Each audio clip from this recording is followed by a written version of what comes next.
ರಾಜ್ಯ ಕಾಂಗ್ರೆಸ್ನಲ್ಲಿ ನವೆಂಬರ್ ಕ್ರಾಂತಿಯ ಜಪ ಒಂದು ಕಡೆ ಜೋರಾಗಿರುವ ಬೆನ್ನಲ್ಲೇ ಮತ್ತೊಂದು ಕಡೆ ಸಿಎಂ ಸಿದ್ದರಾಮಯ್ಯನವರ ತವರು ಜಿಲ್ಲೆಯಲ್ಲಿ ಸಿದ್ದರಾಮಯ್ಯನವರ ಪರವಾಗಿ ಒಂದು ಚಳುವಳಿಯನ್ನು ಕೂಡ ಮಾಡಲಾಗ್ತಾ ಇದೆ.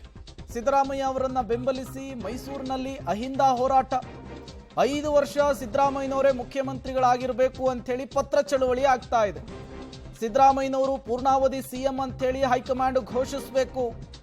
ಕಾಂಗ್ರೆಸ್ ಹೈಕಮಾಂಡ್ಗೆ ಮೈಸೂರಿನ ಅಹಿಂದ ಒಕ್ಕೂಟ ಪತ್ರ ಬರೆದಿದೆ. ಈ ಮೂಲಕ ಕಾಂಗ್ರೆಸ್ನಲ್ಲಿ ಪವರ್ ಶೇರಿಂಗ್ನ ವಾರ್ ಮತ್ತಷ್ಟು ಜೋರಾಗುವಂತಹ ಮುನ್ಸೂಚನೆ. ಅಹಿಂದ ಸಮುದಾಯ ಸಿಎಂ ಸಿದ್ದರಾಮಯ್ಯನವರ ಬೆನ್ನಿಗಿದೆ ಅನ್ನುವಂತಹ ಸಂದೇಶವನ್ನ ಈ ಪತ್ರ ಚಳುವಳಿಯ ಮೂಲಕ ಮಾಡಿದಂತೆ ಕಾಣಿಸ್ತಾ ಇದೆ.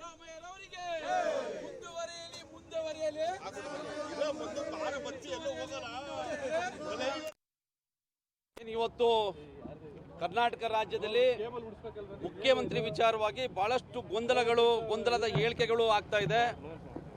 ಬಿಜೆಪಿ ಮತ್ತು ನಮ್ಮ ಕಾಂಗ್ರೆಸ್ ಪಕ್ಷದ ಕೆಲವು ನಾಯಕರುಗಳು ಗೊಂದಲವನ್ನು ಸೃಷ್ಟಿ ಮಾಡುವಂತ ಕೆಲಸ ಆಗ್ತಾ ಇದೆ. ಇದರಿಂದ ಕಾಂಗ್ರೆಸ್ ಪಕ್ಷದ ಇಮೇಜ್ಗೆ ಮುಖ್ಯಮಂತ್ರಿಗಳಾದಂಥ ಸಿದ್ದರಾಮಯ್ಯನವ್ರಿಗೆ ಇದೆಲ್ಲ ಒಂದು ಕಡೆ ಡ್ಯಾಮೇಜ್ ಮಾಡ್ತದೆ. ಯಾಕೆಂದ್ರೆ ಈ 2023ರಲ್ಲಿ 135 ಜನ MLAಗಳು ಶಾಸಕಾಂಗ ಪಕ್ಷದ ಸಭೆಯಲ್ಲಿ ಸಿದ್ದರಾಮಯ್ಯನವ್ರನ್ನ ಮುಖ್ಯಮಂತ್ರಿ ಅಂತೇಳಿ ಶಾಸಕಾಂಗ ಪಕ್ಷದ ನಾಯಕರಾಗಿ ಆಯ್ಕೆ ಮಾಡ್ಕೊಂಡಿದ್ದಾರೆ.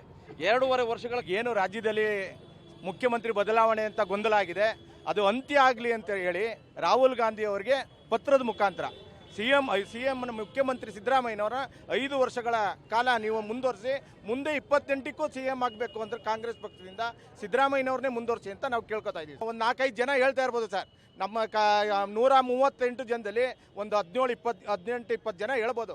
ಇನ್ನೆಲ್ಲರೂ ಸಿದ್ದರಾಮಯ್ಯನ ಪರವಾಗಿದ್ದಾರೆ. ಎಲ್ಲ ಅಹಿಂದ ನಾಯಕರು ಇವತ್ತು ಹಿಂದುಳಿದವರು ಇವತ್ತು ಸಿದ್ದರಾಮಯ್ಯ ನೋಡೇ ಇವತ್ತು ಓಟ್ ಹಾಕಿರುವುದು. ಶೋಷಿತ ಸಮುದಾಯಗಳು ಸಿದ್ದರಾಮಯ್ಯನ ನಮ್ಮ ಅಸ್ಮಿತೆ ಒಬ್ಬರು ಸಿದ್ದರಾಮಯ್ಯನ ಒಂದೇ ವಿಚಾರವಾಗಿ ಇವತ್ತು 70-80% ಇವತ್ತು ಏನು ಓಟ್ ಹಾಕಿದ್ದಾರೆ ಅಹಿಂದನವರು ಸಿದ್ದರಾಮಯ್ಯನ ಉಳಿಸ್ಕೋಬೇಕು ಅಂತಾನೆ, ಮುಂದೆ 5 ವರ್ಷ ಆಗ್ತಾರೆ ಅಂತಾನೆ ಆ ಸಮುದಾಯಗಳು ಓಟ್ ಹಾಕಿದ್ದು.